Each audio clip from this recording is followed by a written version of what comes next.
मी आज आलो आहे नॉडीबाईचा इंट्रो तयार करण्यासाठी.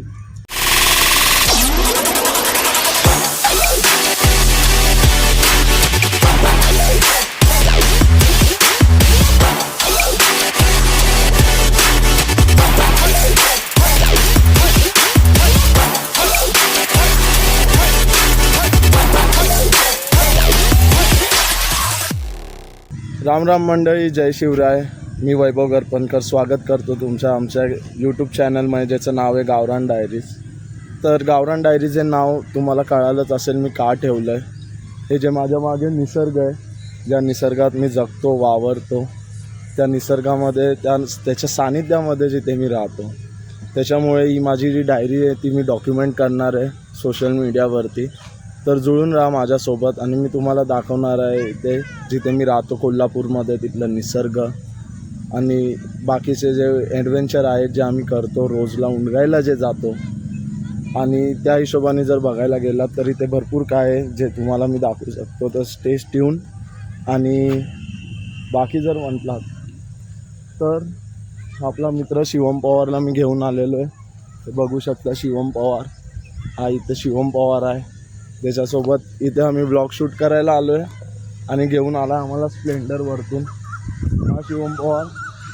तर या स्प्लेंडरवरतून जे शिवम पवारने आयुष्य चालू केलं, होय सर. त्यावर भावाने ॲक्सेस घेतली. आता बुलेट स्टँडर्ड येणार आहे. आता बुलेट स्टँडर्ड आणि घेणार आहे. आणि धंदा कसला चालू केला आहे? आपण चालू केलं आहे आता जीपी फार्म्स, जी की मी खडकी कोंबड्यांनी त्यामध्ये त्यांचं पालनपोषण करून ते आपण चांगल्या प्रॉफिटमध्ये ते विकू शकतो. आणि हा एक सगळ्यात मोठा ब्रँड बनणार आहे अपकमिंग इन इंडिया. तर ऐकू शकता तुम्ही, शिवम पवारनी GP farms, Gajanan Pawar farms हे देशी कोंबडींचं पालन नवीन सुरू करत आहे.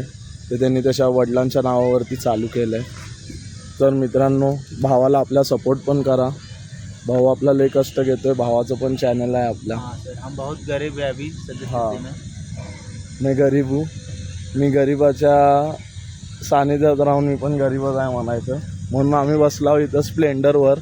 काय करायचं काय कळेना आम्हाला. आणि हा आमचा पहिला चॅनलचा रिझ्यूम व्लॉग आहे, बरोबर, जो की आम्ही आता शूट करत आहोत DJI गिम्बलवरती. हमने गरिबी देखी आहे. गरिबी बघितली आम्ही. ही गरिबी बघायची, ही शिवम पवारची गरिबी. हे मी मोटरोलाचा फोन लावून शूट करालो. ही शिवम पवारची गरिबी बघा. आणि दुसरी गरिबी कुठे आहे? हे सगळे आपल्याला नॉडीबाईनेच घेऊन दिले ना बाबा, मी काय घेऊन द्यायला नाही. आणि त्याची दुसरी गरिबी, प्रीमियम वस्तू घेतल्यात. पण आपण सद्यस्थितीमध्ये गरीब नाही. आपण सगळ्यात टॉपची माणसं आहे भागातील. आपण कुणाला दाखवून देत नाही. नॉडीबाई सगळ्यात श्रीमंत माणूस. मला वाटतं मिनिमम एक 7 ते 7 करोडचा मालिक आहे भाऊ आपला. ना बाई, ह्याचं काय ऐकू नका. हे नुसतं काय बी म्हणते आणि फुली होते. पण तुम्ही ट्यून राहा. तुम्हाला आपण बाकीचं आपलं काय तर सगळं दाखवू. कसं ब्लॉग्स आम्ही करणार आहोत. 100% सर. ब्लॉगमध्ये आपला भाऊ आपल्यासोबत असणारच आहे. आणि मी पण आहे, टेन्शन घेऊ नका.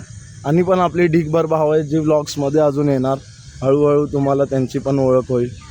या यूट्यूब चॅनलवर माझ्या अजून 4 व्हिडिओ, त्यामध्ये ते तुम्हाला दिसले असतील. तरी पण आपण पुढे जे आहे ते त्या हिशोबाने चालू करूया. आणि बघू शकता निसर्गरम्य असं वातावरण. पळून चालल्या ती पण आमच्यासारखी कॅमेरा शाळे पोरं आहेत. बघू शकता एकदम शांत, काय नाही करत, एकदम लाजायला लागल्यात. आल्यात तर बघायला ब्लॉगिंग आणि पळालीत बघा कशी. काही काय थांबायचं नावच घेणं झाल्यात. मित्रांनो बघू शकता किती मस्त झाडं इथे कारखान्यांनी लावलेली आहेत. हां, तसं तिथे बिद्री गावामध्ये साखर कारखाना आहे. दूधसाखर काहीतरी नाव आहे. दूध साखरच म्हणून घ्या. तर बिद्री कारखाना सगळे म्हणतात, तसं तर फेमस आहे. बघू शकता असे भरपूर आतमध्ये गोडाऊन्स आहेत साखरेचे. आणि हा कारखान्याचा अड्डा आहे. इथे जे पण बैलगाडी किंवा ट्रॅक्टर येतात, हे पूर्ण जेव्हा ऊसाचा सीझन चालू होतो तेव्हा हे भरून जातं. आणि इथे निवांत विश्रांती करण्यासाठी तसं बघायला गेलं तर संध्याकाळच्या टायमाला लोक इथे वॉकला येतात. ड्रायव्हिंग करण्यासाठी येतात, शिकण्यासाठी येतात. मुलं सायकल येऊन चालवतात. तिथे पोरं क्रिकेट खेळत आहेत. आणि असं निसर्गरम्य वातावरणात जे फिरायचा आनंद आहे रोजला, ते शहरामध्ये कधी मिळतच नाही. म्हणून आपण आलेलो आहोत मुंबई सोडून. शूट करून निघालेलो आहोत. शिवम पवार चालवतो गाडी. आम्ही स्प्लेंडरवरून कुठल्या भटकंतीच्या रस्त्याला चाललो आहे काय माहिती. बघू शकता पाठी असं वातावरण. आधीनी दुकान उघडलेलं आहे. आधीकडून मस्त काहीतरी खायला घेऊया. थांब हां जाणार चालतंय. Okay sir. तर आदिबाईने आपलं दुकान उघडलेलं आहे. बघू शकता बिदरीवरचं फेमस पान शॉप आदिराज परागटे. लई दिवसानंतर दिसायला लागला आहे. कुठे गेला आहे. तर आदिराज भाई लई दिवसानंतर काय बनवा लागलायस. पान बनवा लागलायस. बरोबर चालतंय. काहीतरी खायला घेऊया. अजूनही लई दिवसानंतर उघडलंय तर भावाकडून आपण खायला बऱ्यापैकी गोष्टी घेऊन जाऊया. त्यांना परत उघडत नाही. तर बघू शकता आलू भुजिया भावाने मस्तपैकी ठेवलं.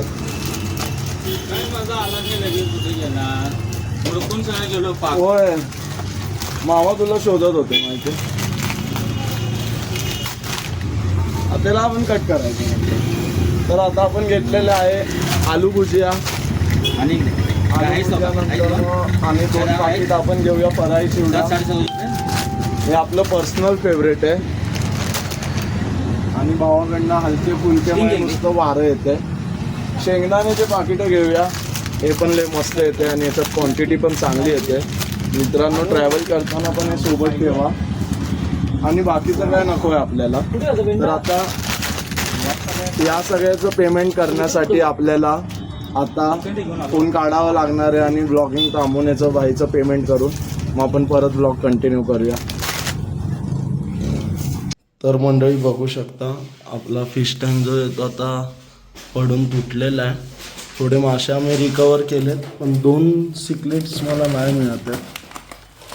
तेच आम्ही शोधतोय. जरा साहित्य पहिला यामध्ये ठेवलं ते क्लिअर करतो.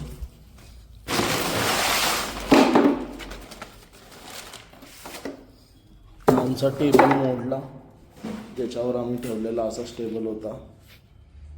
आता यामध्ये माझे फ्लावर ऑन आणि बाकी सगळे जे ते एकामेकाला मारतात कारण सगळेच ॲग्रेसिव्ह फिश यामध्ये. गप्पी यामध्ये थोडे ठेवले जे होते ते.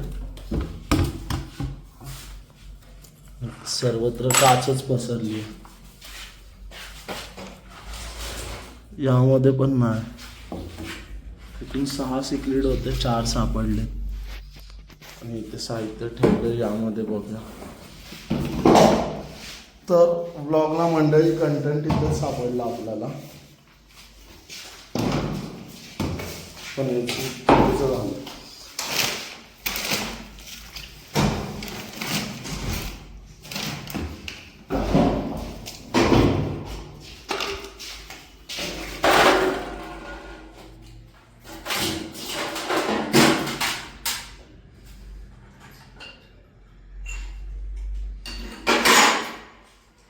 तर मंडळी अजून आपल्याला आपले मासे मिळालेले नाही तरी आपण शोधायचा प्रयत्न करतोय. या रूमच्या तर बाहेर नाही जाणार.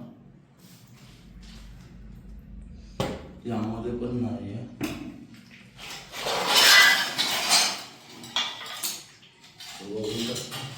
सर्वत्र काचच झालेली.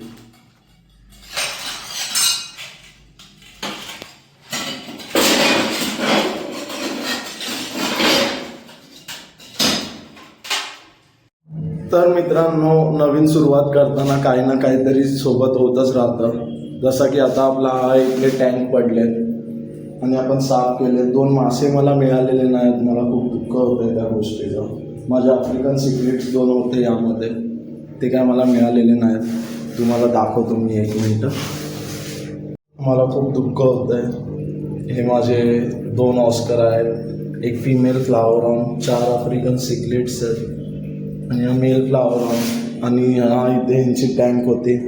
हे पूर्णच इथे तुटलेलं आहे जे आम्ही आता साफ करून घेतलं आहे. तर आताच व्लॉग बनवून आलो होतो बाहेर जाऊन इंट्रोडक्शनचा. जसं येऊन 5 मिनटं बसलो तोपर्यंत दमदेशानं आवाज आला. कुठून आवाज आला हे काही कळालेलं नाही, पण पाहतोय इथे येऊन तर पूर्ण पाणी साचलेलं होतं. सगळं आम्ही क्लीन करून घेतलं आहे आणि मासे जे आहेत त्यांना आता तात्पुरतं त्यामुळे टाकलं आहे. आता त्यांना मी क्वारंटीन टँक्समध्ये ठेवणार आहे. तर मित्रांनो, भेटू आपण आपल्या नेक्स्ट ब्लॉगमध्ये. तोपर्यंत काळजी घ्या आणि असंच आपल्याला सपोर्ट करा.